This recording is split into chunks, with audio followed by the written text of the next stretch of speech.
Testing, testing, testing. How's the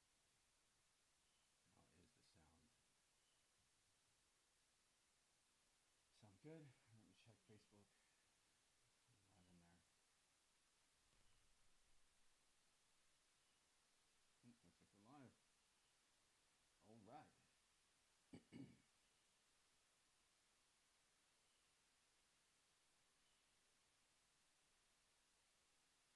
Looks like we are good on Facebook. Checking YouTube. Looks like we are good on Facebook. Checking YouTube. Looks like we are good on Facebook. Checking YouTube. Looks like we are good on Facebook. Checking YouTube. Looks like we are good on Facebook. Checking YouTube. Looks like we are good on Facebook. Checking YouTube. Looks like we are good on Facebook. Checking YouTube.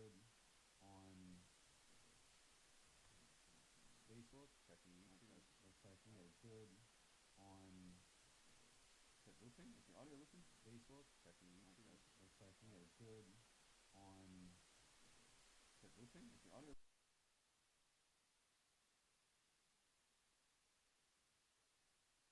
Okay. Facebook. Checking YouTube. Looks like we are good on. Is it looping? Is the audio looping? Facebook. Checking. You have an audio issue. Looks like we are good on. Is it looping? Is the audio? Okay. Facebook. Checking YouTube. Looks like we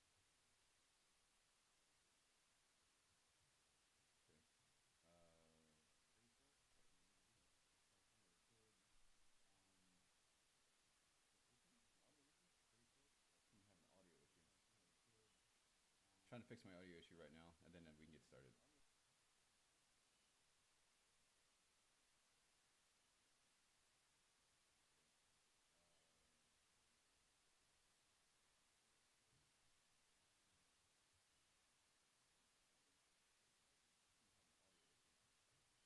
Trying to fix my audio issue right now, and then we can get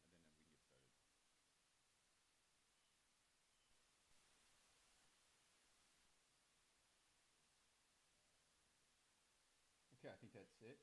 I don't hear any loop. Let me know if the audio is not working for you guys. Trying to fix my audio issue right now, and then we can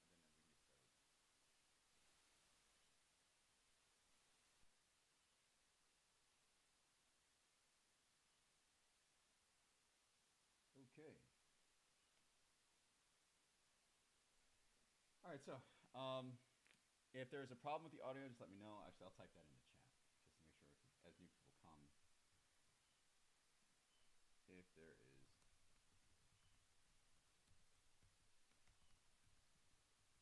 I'll type that in here.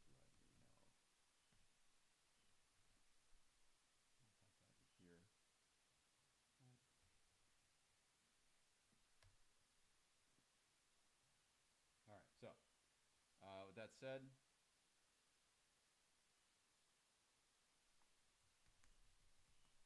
let me ask this person, is there any audio looping with my voice?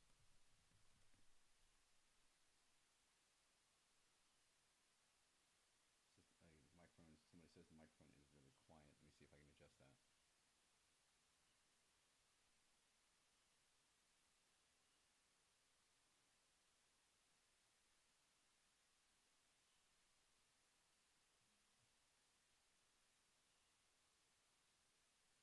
How about now? How's the audio now pertaining to the microphone? I just adjusted it. Much better?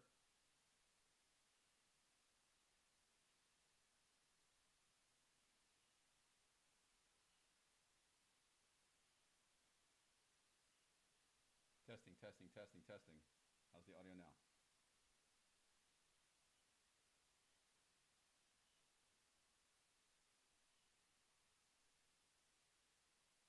Good?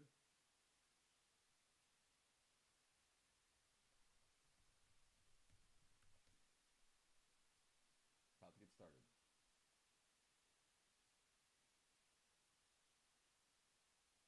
Turned up the audio on my microphone.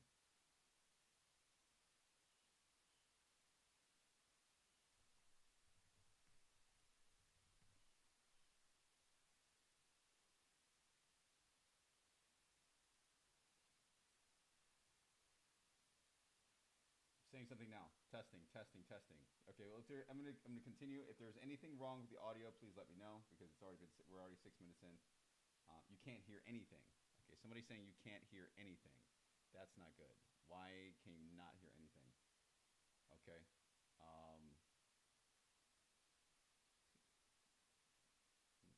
Testing. Okay. That's not good. It might be a problem with the bandwidth.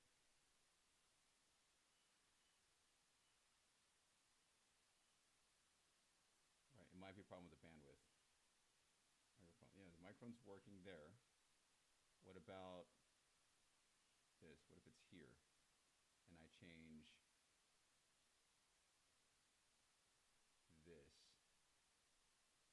Surround sound, internal, no.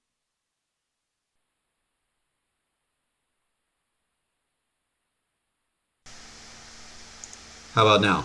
How's this? Testing, testing, testing, testing. How's this?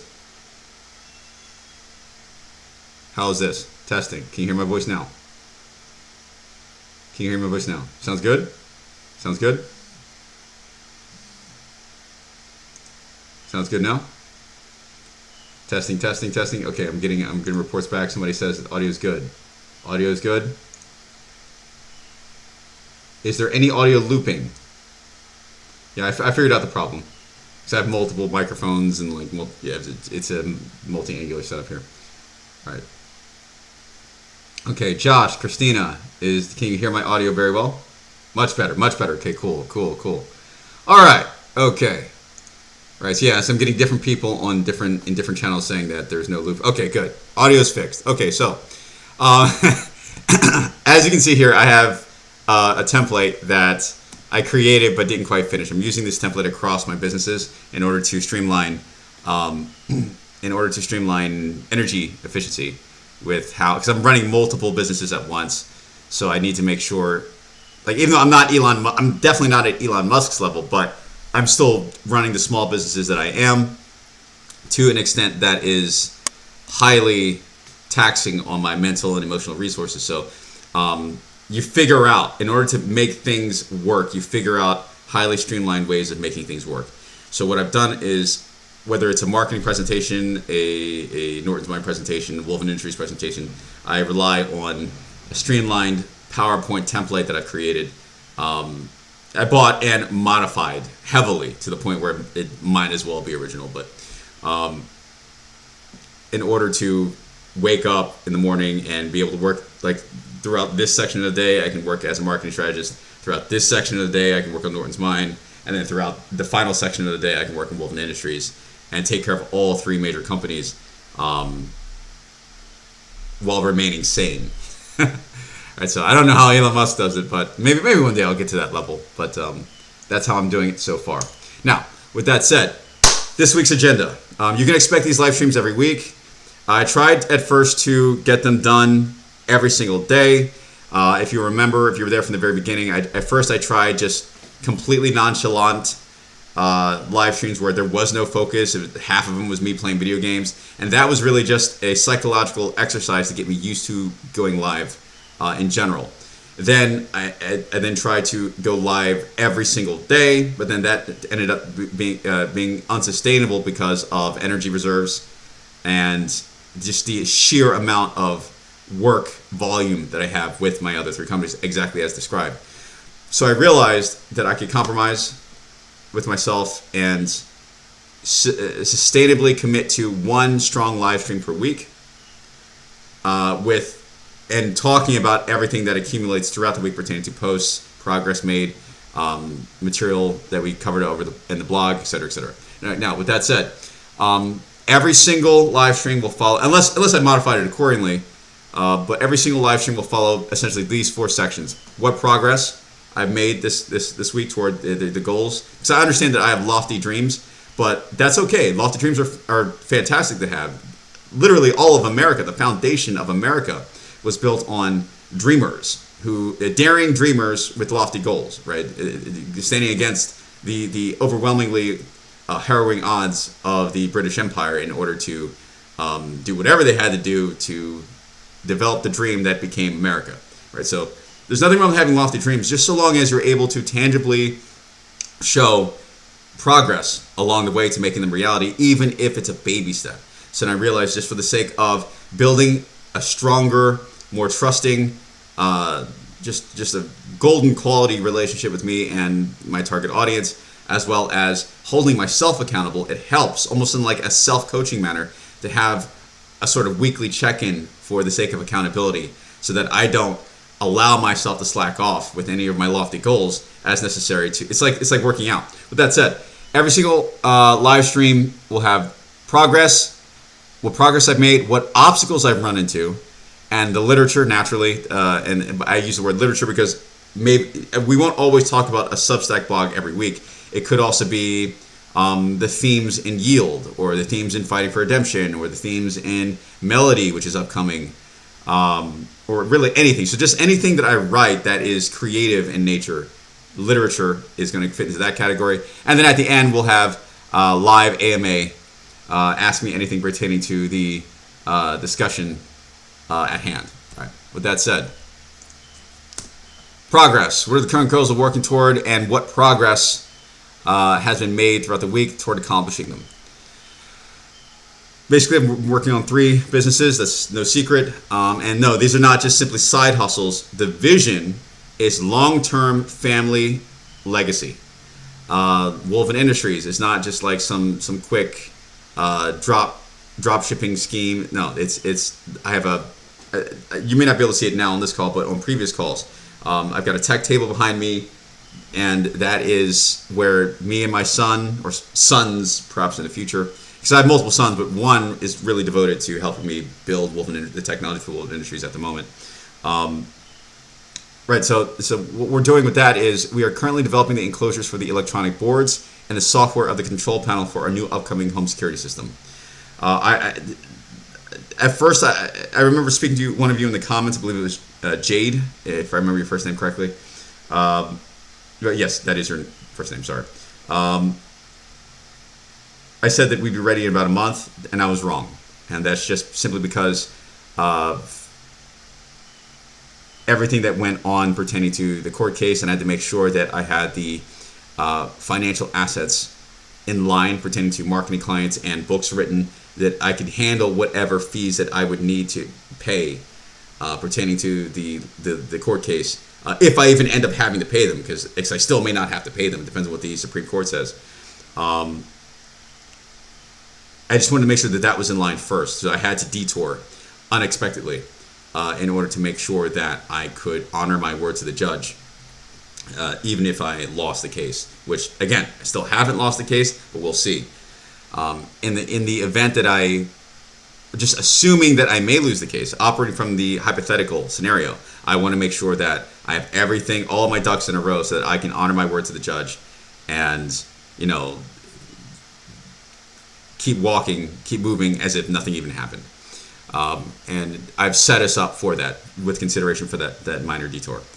That said, what we need to do for the Wolven Industries home security system is the core technology passes all functions tests. Whether or not we're talking about the thermal detection system, whether or not we're talking about the magnetic tripwires, the invisible magnetic tripwires for the doors, whether or not we're talking about the internet compatibility, like everything passes all functions tests. That's off the table, so that everything works. What we need to do is develop the actual plastic enclosures that they fit into, which is really easy. It's just simply the case of the what you put the chips into, and that's just plastic. You can 3D print those, not a big deal. But we do need to develop those.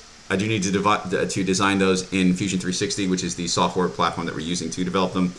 And I need to finish the software of the control panel. By control panel, I mean there's going to be a miniature computer that you can put either on a table or mount it on your wall. And it's a touch screen, and you can see, you can operate. It's literally the HQ, the headquarters, the digital headquarters for your entire home security system.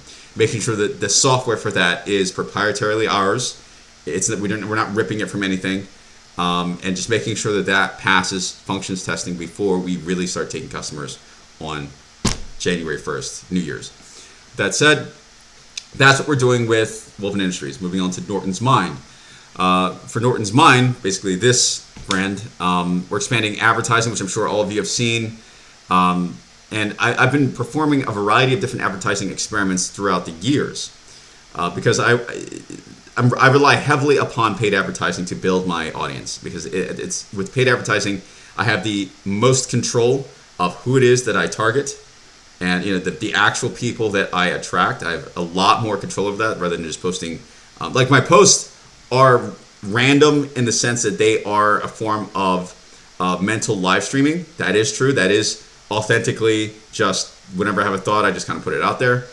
But making sure that it gets in front of the right eyes in a sustainable entrepreneurial business sense, I make sure that I am paying attention to the data, the back end data of what's succeeding and what's not, who's reading what articles are really landing with the audience and which articles are not, and then brainstorming why, sending out research emails asking people what their opinions are, having conversations with each of you in the DMs, in the comments, and using that as a form of marketing research as necessary to scale the process over the very long term of my career. And I finally came to the conclusion of what works and what doesn't. So I took the top articles that really, organically brought in new followers without needing to be advertised at all. I looked at who those followers were and where the organic engagement was coming from, and I targeted that with paid advertising. And that's what you're probably seeing now in your feeds. And so far, it's been hyper successful. I'm getting new subscribers at like a cost of $1 or less each, and they're not like cheap African, like inexpensive African or Indian followers that have no real relation to. They can't really relate to our content. No, these are the exact people that I want to talk to.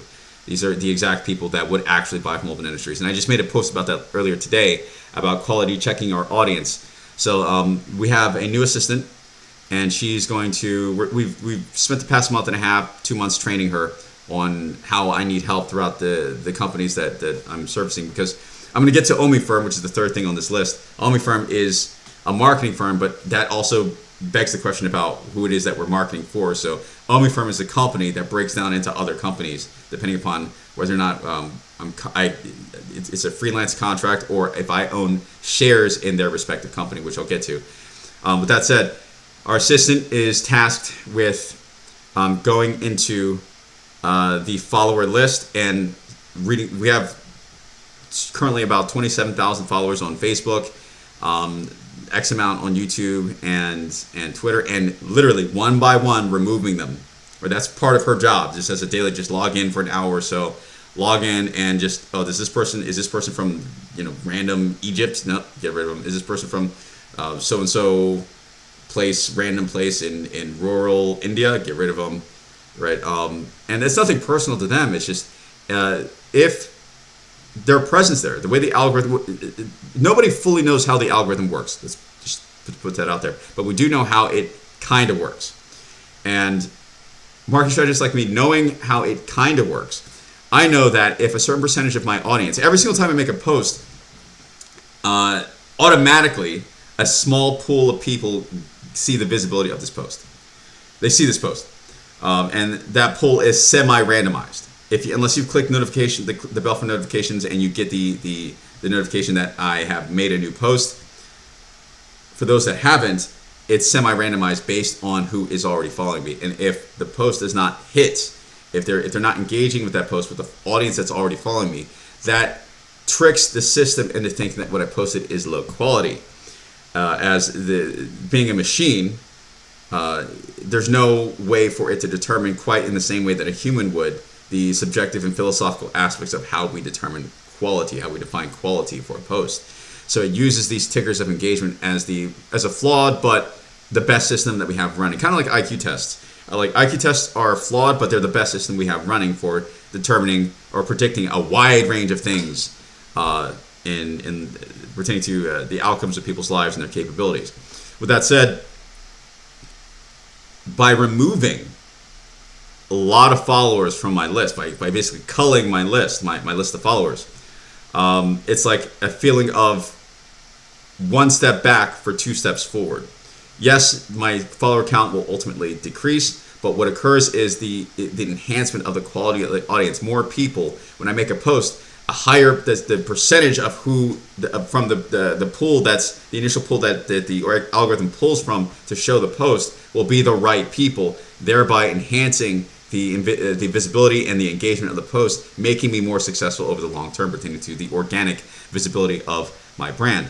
In the meantime, while that's undergoing, I get over that by paid advertising. So even if there's a percentage of my audience that shouldn't be there, I skip ahead of that. I just get around that by just targeting people directly by what does work, what has proven to work organically, and then just making sure that I just pay $1 or so per person, whether they be in Western, Eastern Europe, Eastern Asia, America, Canada, whatever it is.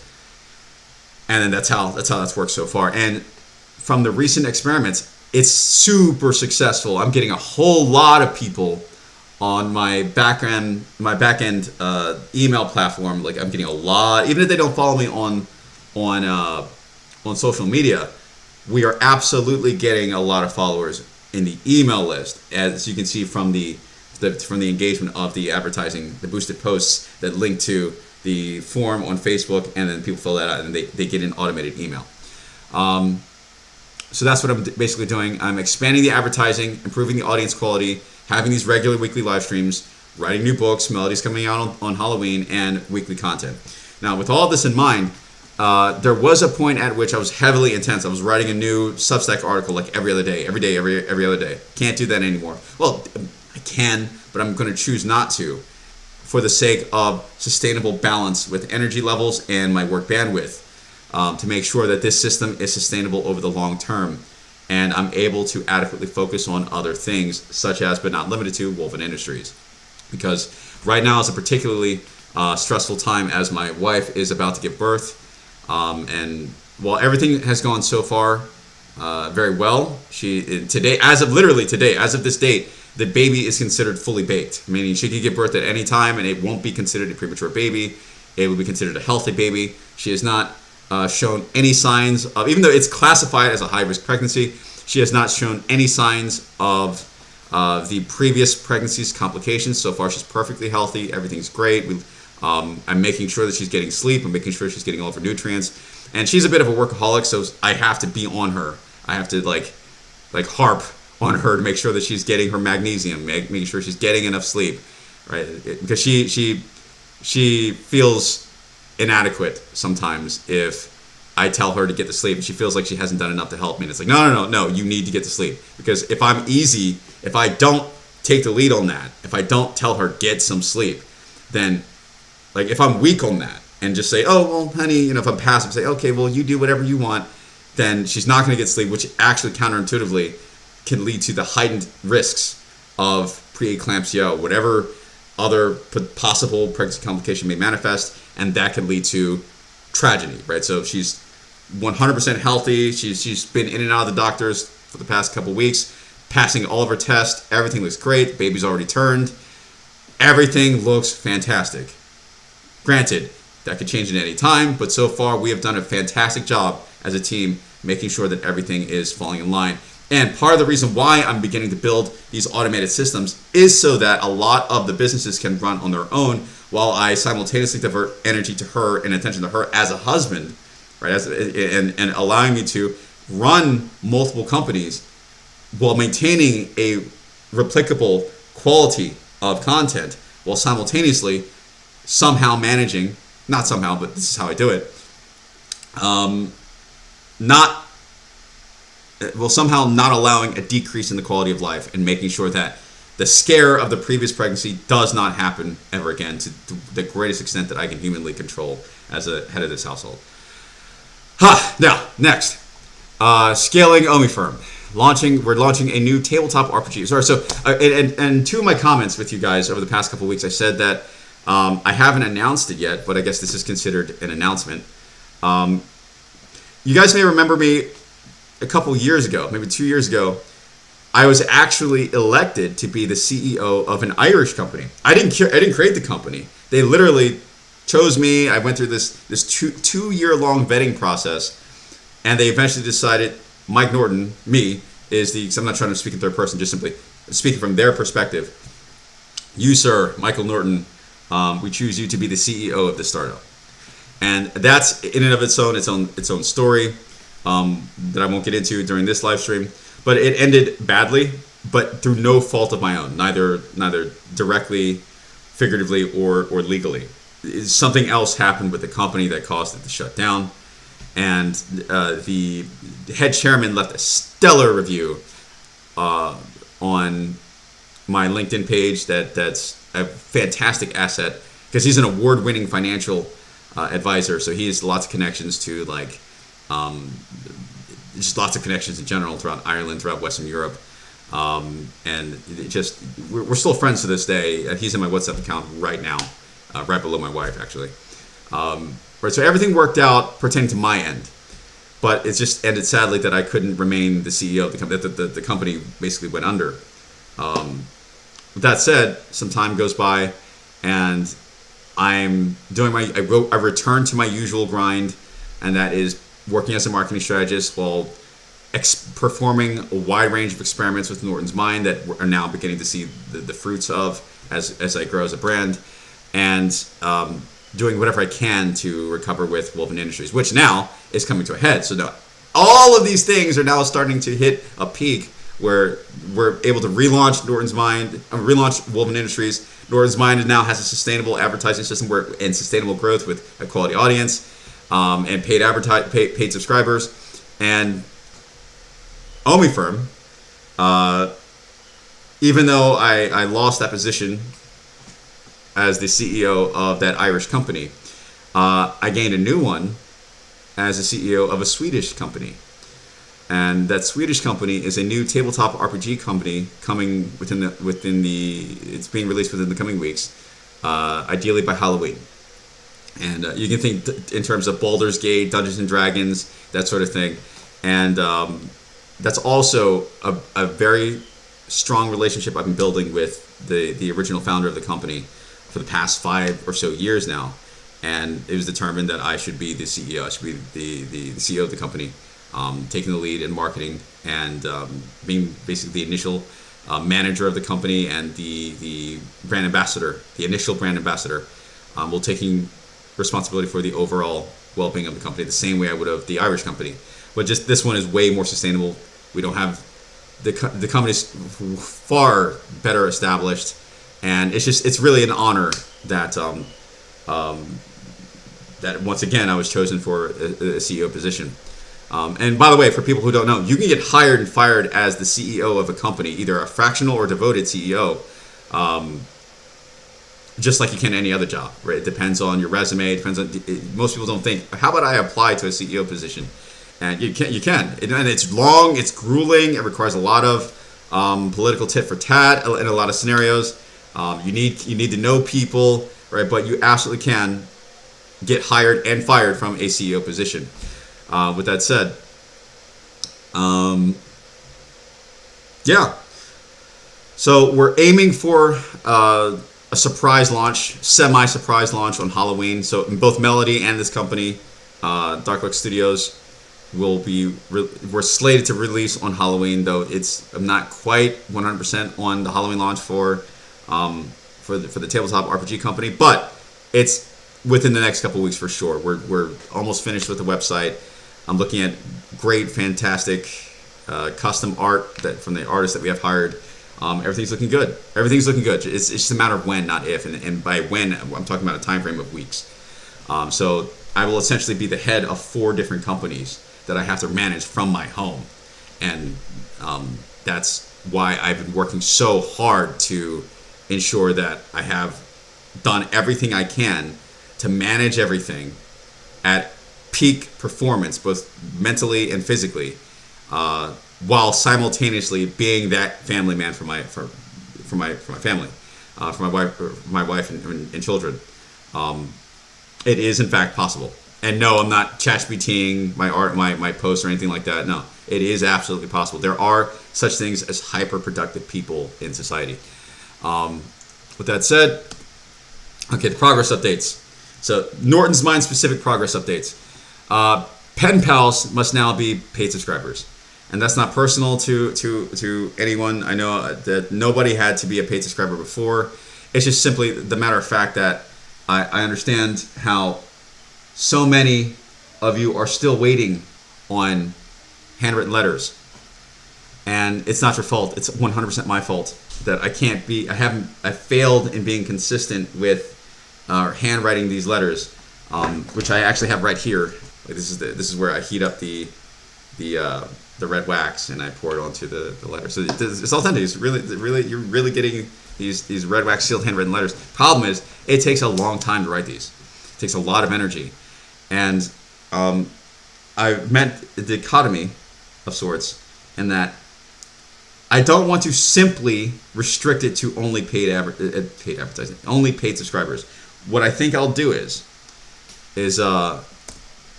I think I will allow one free handwritten letter, and then after that I will cordially request them to become a paid subscriber if they'd like to continue the correspondence, because then that allows me to focus my very limited energy and time on the people who are the most devoted to the content and helping me succeed. And they deserve it. The people who are paid subscribers, they deserve that extra effort from me. And so if I'm realistic, like even if I may in fact be one of those hyper-productive people throughout society, that's fine, but even I have limits, right? And so I just need to be realistic with what those limits are in order to be sustainable with whatever value that I'm providing and a better man of my word. So what I've decided is that I may allow, in a case-by-case scenario, one free letter to whoever requests one, and there are several of you still waiting, and I'm sorry about that. But then after that, here's me, and the reason why one free letter is because I'm not just trying to restrict myself from people, or I'm not trying to put myself in that kind of a pedestal of, oh, you got to pay, like Wes Watson, people like Wes Watson, like you got to pay money in order to even talk to them. I'm not like that. I'm just being honest about the logistics of how this is even possible. And in order for me to not be hiring people who are writing bullshit letters, and you're not actually getting a true, authentic letter handwritten and sealed from me, it just makes logistical sense for me to give that privilege to people who are actually paid subscribers, just as a matter of human limits. All right, so on a case-by-case scenario and summation, in a case-by-case scenario, I may allow one free letter, and I'm still going to fulfill if you had already requested one, and I gave you my word that I would give you one, you're going to get one. Sooner or later, you are in fact going to get one, and you don't have to pay for anything. So that's your grandfathered in. But after you receive that first one from me, I would kindly request for you to, if you would like to continue the correspondence, please become a paid subscriber. And then that justifies the time investment into writing those letters consistently back and forth to build that relationship with you. Okay, with that said, letters will be sent quarterly. Okay, so this is the other aspect of why I kept falling off, is because at first I started off with the mentality of, yeah, I could just do this every weekend, every Sunday, right? But remember, I even wrote in the posts back when I originally came up with this idea, I was expecting only maybe 2-3 people to really say, sure, I'll write to you. In fact, what actually ended up occurring was several hundred just from the post alone. But you may not see them all in the comments, but remember, I have an email list. I've got there are other ways to contact me, other ways I'm reaching out to people. And when I realized, like, oh wow, I spoke too soon, because I had to calibrate my self-image. I thought I was of lesser value. I thought fewer people were paying attention to me than actually were. So I'm actually the polar opposite of a narcissist that may think like, oh, I'm larger than life because I've got a couple thousand Facebook followers. In actuality, with my psychology, it's the polar opposite. I thought, okay, I've got a couple thousand Facebook followers, but that doesn't mean that 90% of them are actually listening to me. When in fact, no, a lot of you are actually listening to me, even if you never say anything. understand the perception being reality, I think only 2 or 3 people, 4 or 5 people are actually paying attention to me. So I figured out of the 10 people that may 5 to 10 people that may pay attention to me, maybe only 1 or 2 of you might actually say, "Oh, sure, I'll take the time out of my day to write a letter to you." What actually ended up occurring was the polar opposite. I made a post expecting 2 or 3 people to respond when I got damn near 300 people to respond. And that's a lot of letters for me to write. And I realized I was way in over my head. And just like how I have to decrease the amount of live streams from daily to once a week, I realized that it is more sustainable for me to write the handwritten letters in batch form to once per quarter, once every 3 months. All right, pre-marketing for Melody has begun. Melody is slated to be available for full purchase on Amazon.com by Halloween, though like Yield, you can pre-order it now on the website. However, if you are already a paid Norton's Mind subscriber, do not buy it unless you want to buy the paperback version. You are going to, that's going to be sold separately. But if you are already a digitally paying subscriber of the Norton's Mind Substack, you will receive, don't worry, you will receive a completely free version, digital version of Melody in your inbox the moment it's released. So being a paid subscriber of Norton's Mind is not just simply you're showing support, it's also kind of like you're part of my inner book club. So like you're going to get the articles and you're going to get whatever literature I publish on a case-by-case scenario completely, like just as an extra value add to your monthly subscription. If you would like an autographed paperback version, please become an annual subscriber because just for the sake of symbolic, like that requires extra effort for me because I have to order remember it's completely independent publishing, so I have to order the book physically to arrive at my location, which costs money, and then I have to sign the book, that doesn't cost anything, but then I have to send it to you, which then requires postage. And so it's like that's really a privilege that I want to reserve. The autographed books, really a privilege that I want to preserve for the most devoted followers, and which will gradually increase over time. And I'm sure you guys can understand that. Right. So there's that. Martial arts and fitness content. Okay, so the chairman of the Swedish company. Like I said, I've been friends with him for years now, and his name is Bjorn, and he's been on his own personal fitness journey. And throughout just a friendly conversation, a non-business conversation, because we'll do lots of stuff together. We won't just speak business with each other. We'll play video games. I'm supposed to be visiting him. My family and I are supposed to be visiting him in Sweden sometime later on this year, possibly next year. He's on his own respective personal fitness journey, so I asked him if he would like me to start posting fitness-related content so it could be like we were working out together to help him along the way to accomplishing his goal. Right? And this is the most recent photo. I just cut my hair a few weeks ago, so I don't have as long as hair, but this is the most recent photo taken just a couple months ago. I've been an amateur level mixed martial artist for the past 20 years, give or take. No, I'm 37. Yeah, no, 21. No, 23 years. Because I started when I was about 14. I'm 30. That's about 23 years I've been a devoted martial artist who has consistently kept up with this training, even winning a tournament in China, an amateur tournament in China. Right, so this is a completely natural, non-photoshopped image of just me in my bathroom a couple months ago. And I asked him if he would like me to start posting fitness content. So it's like we're working out together, even though we're not physically in the same location. If I could give him guidance. And so the reason why, now you could ask the question, why haven't I been posting fitness content for years now if I had this potential marketing value that's been not touched upon thus far? And it's because of two main reasons. One, I've held back from posting fitness content for years, despite the truth of my physical capability, largely out of wanting to be known for my mind, not my body. And especially out of respect for my wife, as nearly 75% of my audience consists of women. So, I could go into right now. If you guys, I'm sure it's no secret. You guys just look at the engagement. even though the majority of women sort of like they have a very passive way of speaking, often they won't leave a comment, but you can see the engagement. And like in the recent post that I made about my son's residual self-image, him having there's a post I wrote on Facebook about the Aliens Fire Team, and he created a custom character. If you check the engagement, if you check right now, out of the hundreds of reactions I've gotten, like 90% of the people who reacted, 90% of the people who left a comment were women. Right? And hey, I love that. Right? Please don't leave. Like, hey, I there's no hatred here. I'm just simply saying, try to empathize with my wife's point of view. Right?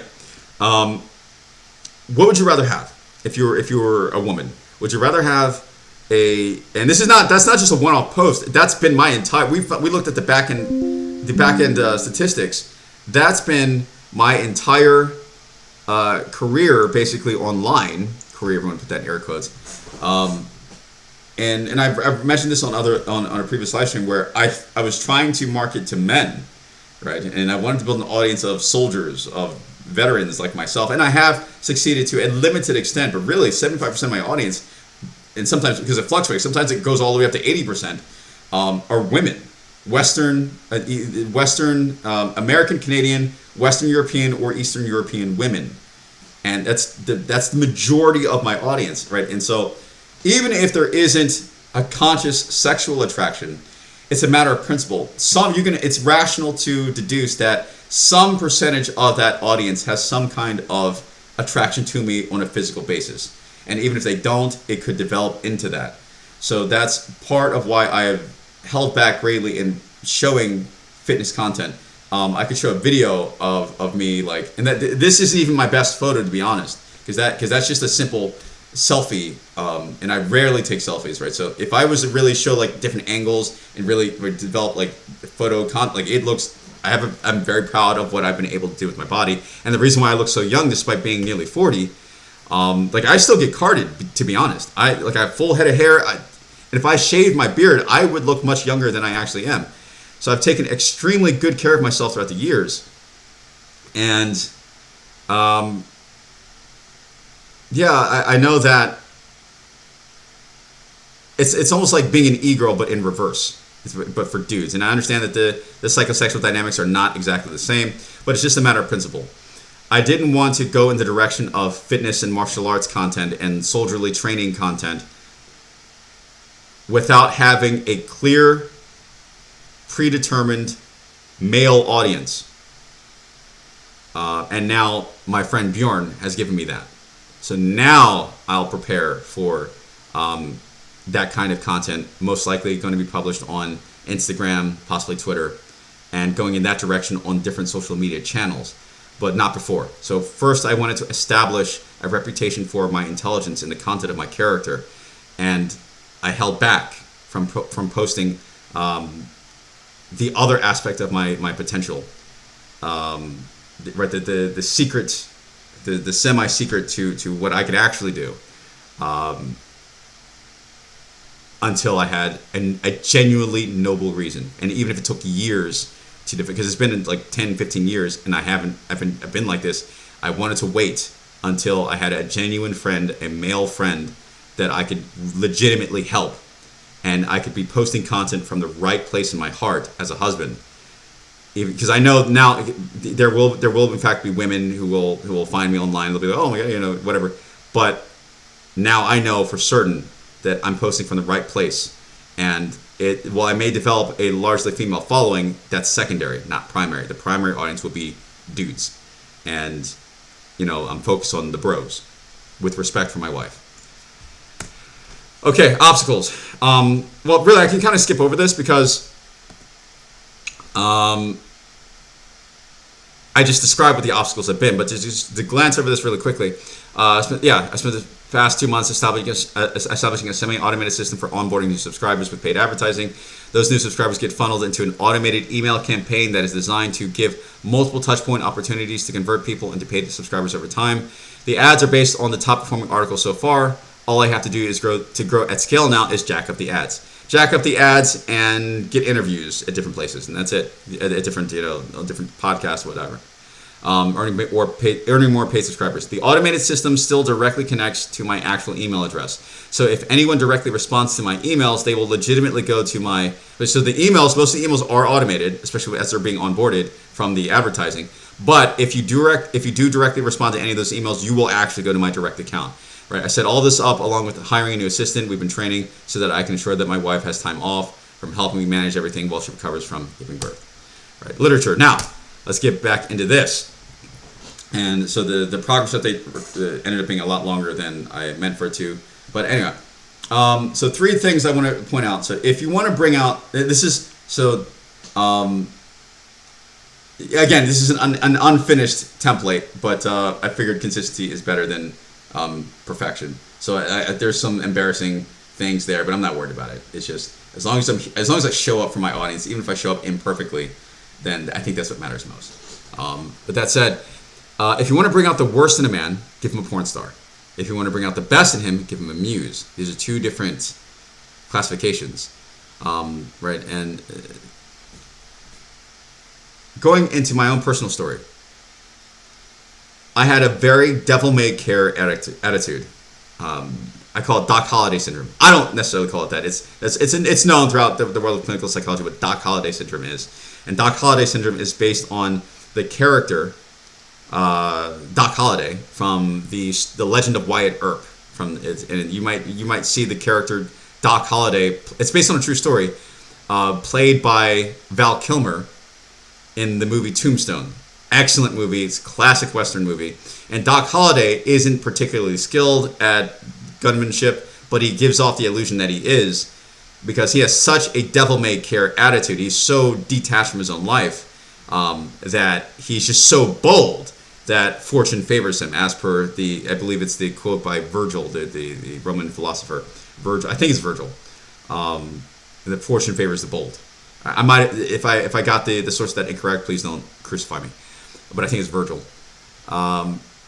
Right, so I had this devil-may-care Doc Holliday syndrome, just whole modality.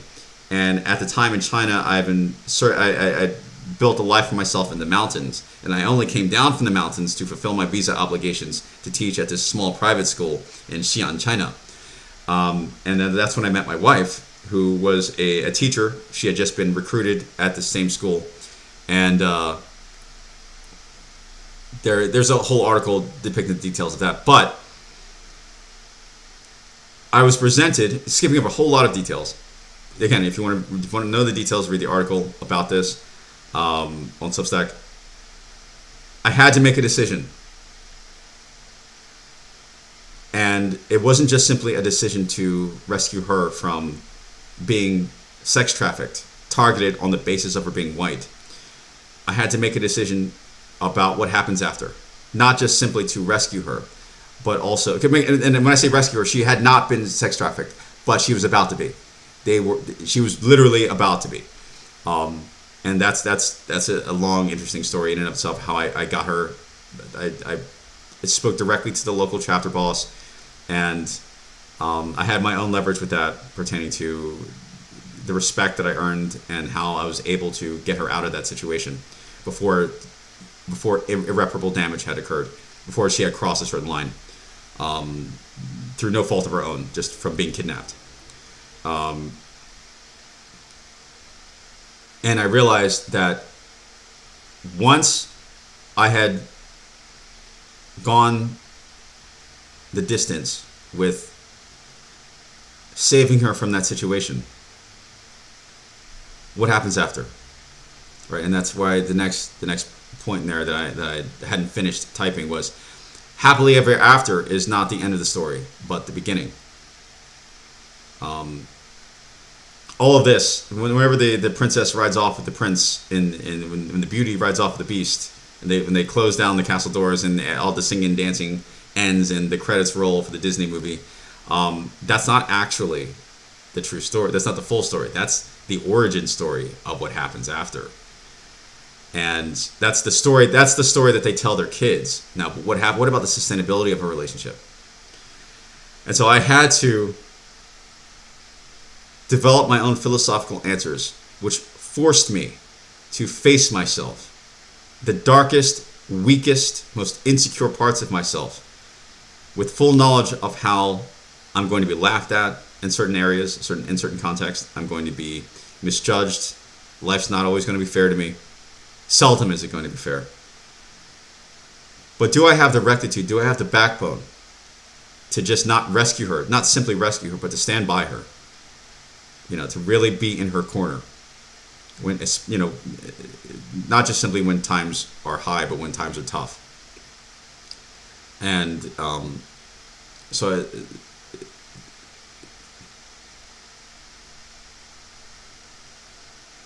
I realized that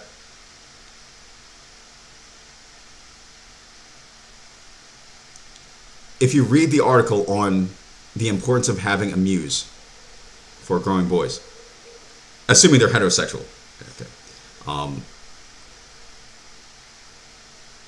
I ended up, in fact, marrying the original woman, the original archetypal woman that was the one that I really wanted deep down in my heart of hearts.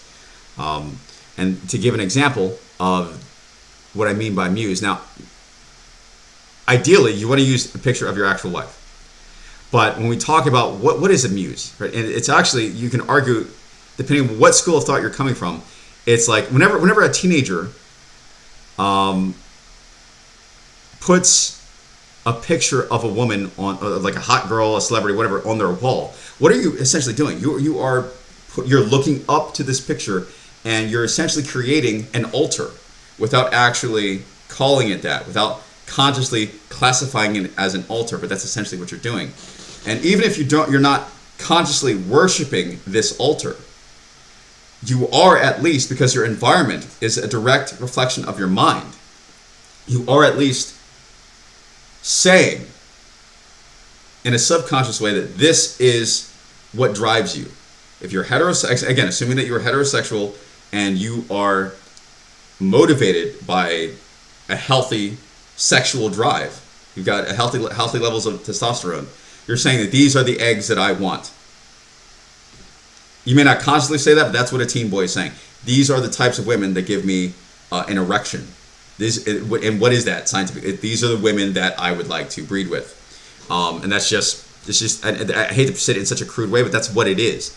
Now, in this story, in the article, I say that I had a pro-black stepfather, and he did not like that. Even though, for a person like me, considering my origins, being mixed race and having a white mother, and having actually arguably two mothers, because in the memoir Fighting for Redemption, I juxtaposed my biological mother with my Irish mother, and both being white, but there are two different archetypes. One is malevolent and one is benevolent. And even though I understand that human consciousness isn't as simple as that, there's benevolent and malevolent as there's a light and shadow to every single character. From that perspective of the development of my own respective mind, there was a dark mother and a light mother pertaining to metaphysical archetypes.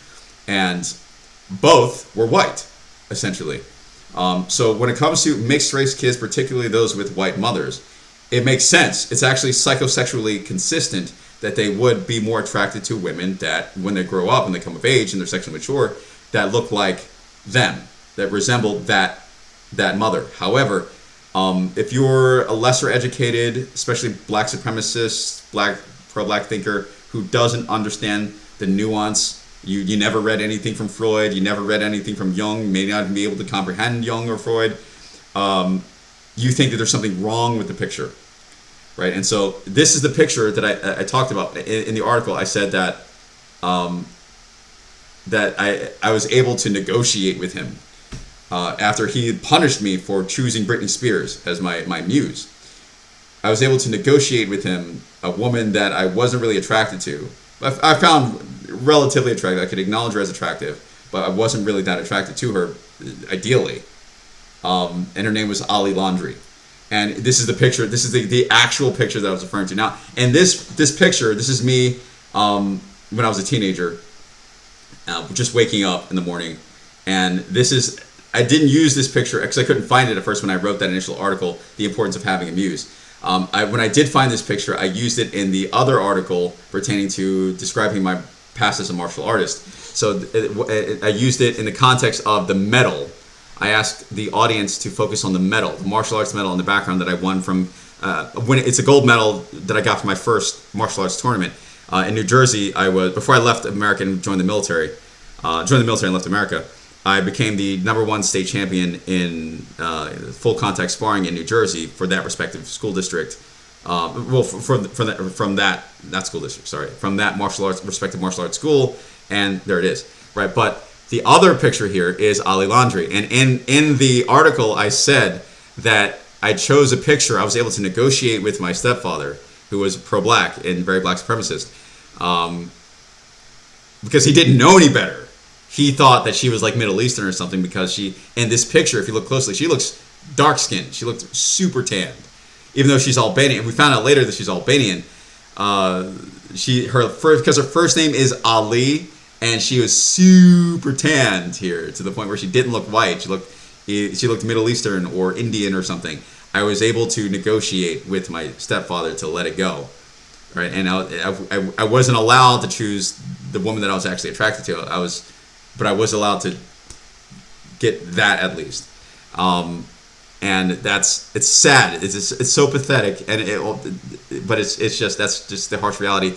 So there's two stories to this picture, and this is the one that I wanted to I'm probably going to add this picture to the article about the importance of a muse to show that no, this is a true story. This actually happened. With that said, I use these two images as archetypal icons of my wife. Now you could say, why don't you use the actual pictures of your wife? And I do. I actually do. The thing is, I don't want, because I have people who would credibly do me harm, I don't want pictures of my actual family members out there online.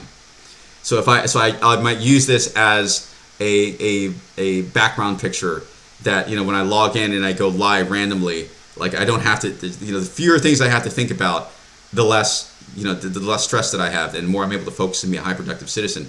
But I choose these as icons of my wife if I don't actually use the real picture of my wife. So when I go live and make sure that these are there, like I can communicate the idea without and benefit from the idea without putting my wife out there. And there it is, right? So, and leading by that example, if you're a man who understands the value, and surprisingly, the most positive feedback I'm getting about the Muse article is actually, again, from women. If you understand the value in what I've said about muses and how they can bring out the best in a man, like throughout the sustainable long term, not just simply to be a knight in shining armor once, but you're continually motivated by truly being with the woman or the kind of woman you actually want to be with in your heart of hearts. And that's the thought of her is what gets you up in the morning. That's what you would have put on your wall, your altar as a kid. Then if you don't use the actual literal picture of your wife, because who's to say that you're married? Like, what if you're not married? Then I would say use a muse that resembles the archetypal woman that you would like to marry, that you would like to be with. If not the literality of your girlfriend or your wife, then a symbol that resembles her. And I think that's pretty good. With that said, questions? Check for questions.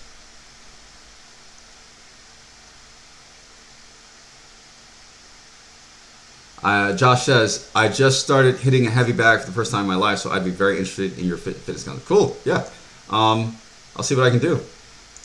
Do you have any comments on... Oh, shit! There's a lot of comments on YouTube. All right, hold on. All right. Wait. Hold on. I got some reading to catch up on here. Wait. All right, off topic. All right, pages, off topic. Have you revisited profitable day trading of stocks for faster fundraising? I remember 3 or so years ago, you're having a profitable strategy in day trading. Good to revisit that. Oh, yeah, for sure. All right, so when it comes to stock trading, I just realized that my strategy evolved. All right, so the strategy that I had before, it works, for sure. Oh, yeah. It's just simply, there's nothing, it's like this. If I had attended Mark Zuckerberg's early pitch meetings back when he was traveling from college to college on foot to advertise Facebook, to build its initial core audience from college students back when nobody knew what Facebook was. And if I was in that audience and came to him and said, you know what, Mark, let's say if I had the knowledge then that I have now, and I knew what Facebook was going to become, but Mark didn't, and I would have told him, hey, Mark, you know what, don't pay me outright. Let me sign on for 10% of Facebook, 10% of your startup, and let me be the CMO, the chief marketing officer on your board. And, I'll take care of the rest. You don't have to pay me. Just give me 10% of the company. I would be a billionaire right now. And that longer term view trumps the initial stock strategy that I had, which is exactly what I said, which is exactly why I became the CEO of other startups. That explains why I put myself in the position to become the CEO of an Irish company and later the CEO of which originally I was supposed to be the CMO of Dark Studios, but now I've become the CEO of Dark Studios, and I own, and not just fractional CEO, for both the Irish company and the Swedish company. I own stocks, so to me that is actually superior to the initial stock strategy that I had. But no, it's valid, Ari. That's valid, sure, for sure. I could publish about it again. I could bring it back, just like I republished content about my memory palace. Sure, yeah. If you want me to do that, I'll put a pin in that, and then sometime later, maybe in a couple of weeks, I'll post about that again. There it is.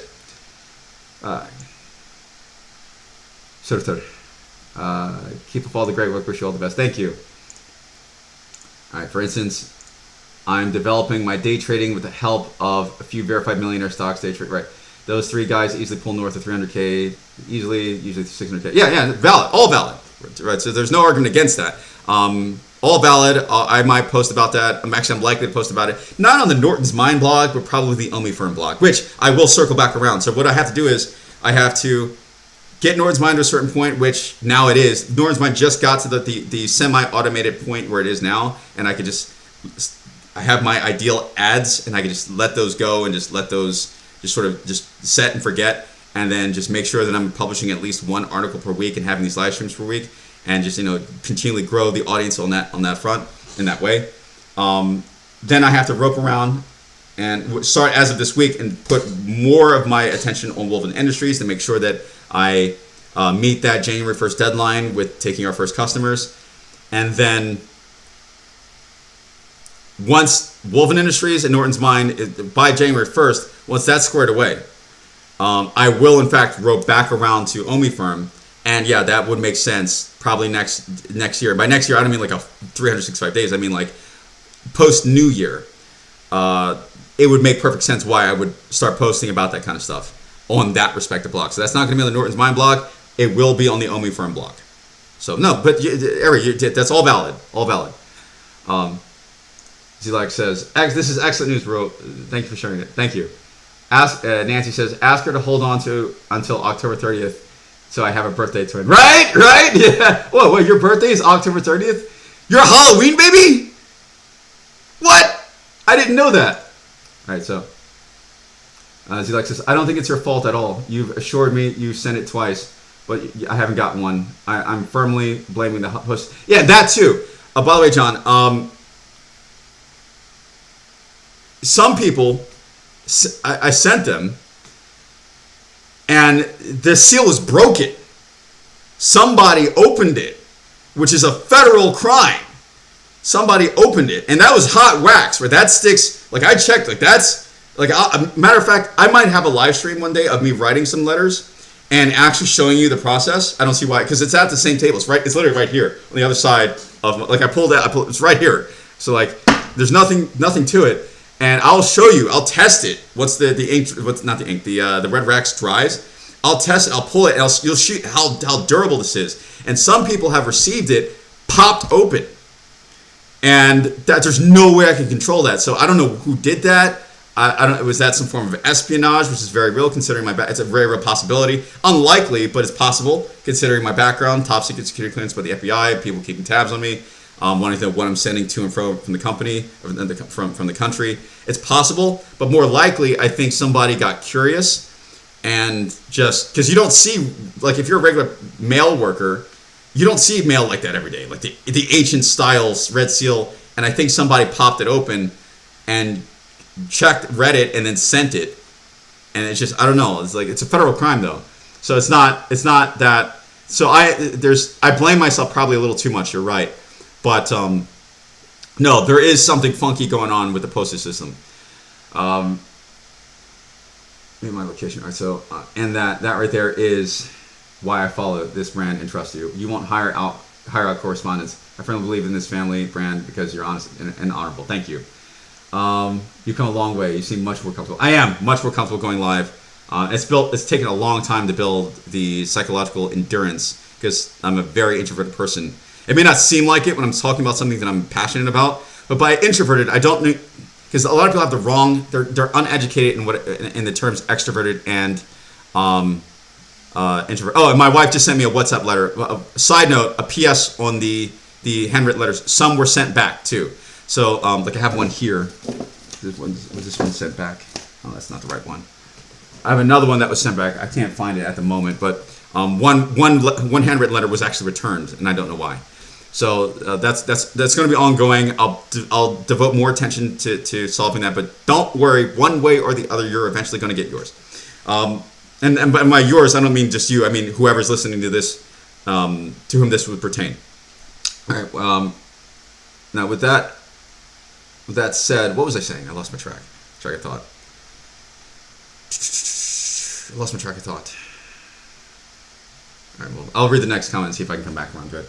I've been watching your video. Base Dollar says, I've been watching your videos since you first started.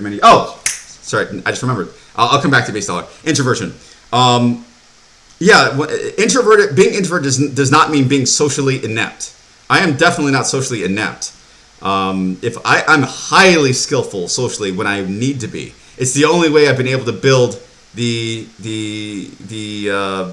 businesses that I have, to build the business network that I have. Because while I don't have a very strong social media presence, that alone doesn't really mean anything when it comes to the money that can actually be made online as a successful businessman, despite having an introverted personality. With that said, I think I'm classifiably a reserve introvert.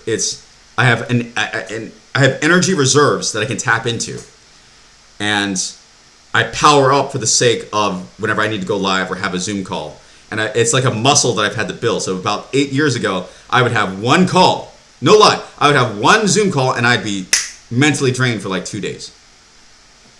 My anxiety levels would spike, and I would be analyzing every aspect of the conversation. Spending like 2 or 3 hours to be, maybe even more, to be prepared for the conversation. And really, it was just being at a lower point of the status hierarchy of that respective domain, that contextual domain.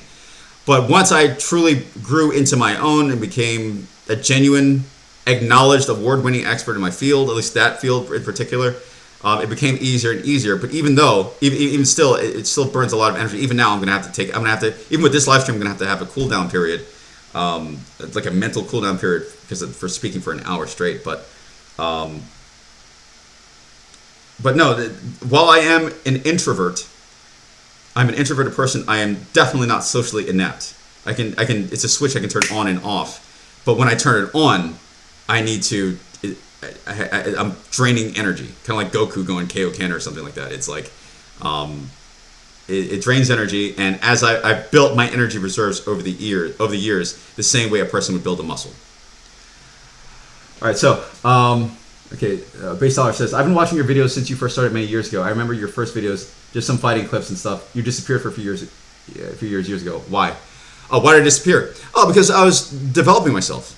I could theoretically build a personal brand, and that is really the difference between my personal brand and a lot of people's. Like, you have people like motivational speakers like Hamza, even people like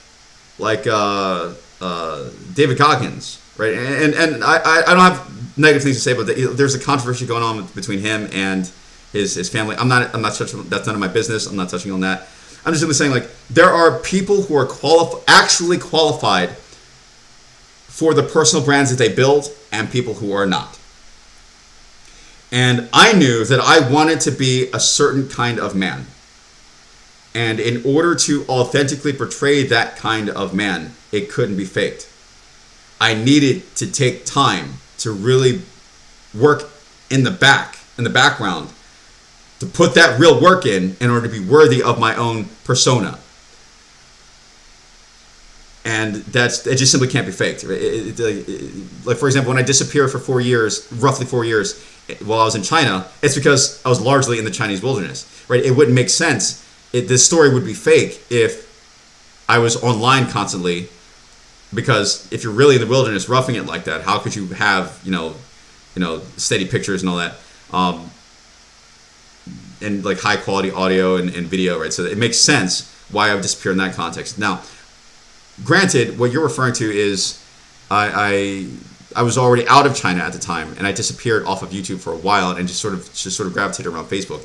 And that was because of everything that I was doing to work on myself before building the muscles necessary that I just described pertaining to my introverted personality, and actually having something quality to say to an ideal target audience rather than just trying to follow trends. I had to make sure that I was right in here and in here, and with the right backbone to talk about what I really wanted to talk about and to present myself in the way that I really wanted to present myself. That just had to be earned. And I'm not going to earn that by rambling on videos just for the sake of consistency and just trying to build a social media presence when your social media presence is not actually necessary for me to build a sustainable income with real work on the back end of my network pertaining to being a marketing strategist. You don't actually need a social media following. But now I'm ready for that. And John says, don't you dare pull extra time to that now. Letters can wait. Deal with the new ventures. Take care of that family. Hello, much love, bro. Much love in return. Let's check more comments here. That's 10 comments. We've got 10 comments coming in. Let me refresh.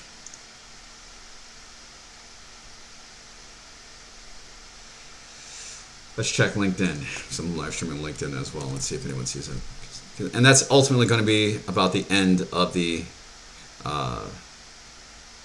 presentation. All right, so this week, and I made a note here, this week I wasn't able to quite finish my presentation in time. As you can see, like if you pause the frames and see like there's clearly template text, I'm not worried about it. It's not I'd much rather get something done and keep moving along the lines of productivity rather than analysis paralysis, failing due to analysis paralysis or not being as much a man of my word as I could be. I'd rather show up imperfectly than to not show up at all for the sake of perfectionistic insecurity. Right, so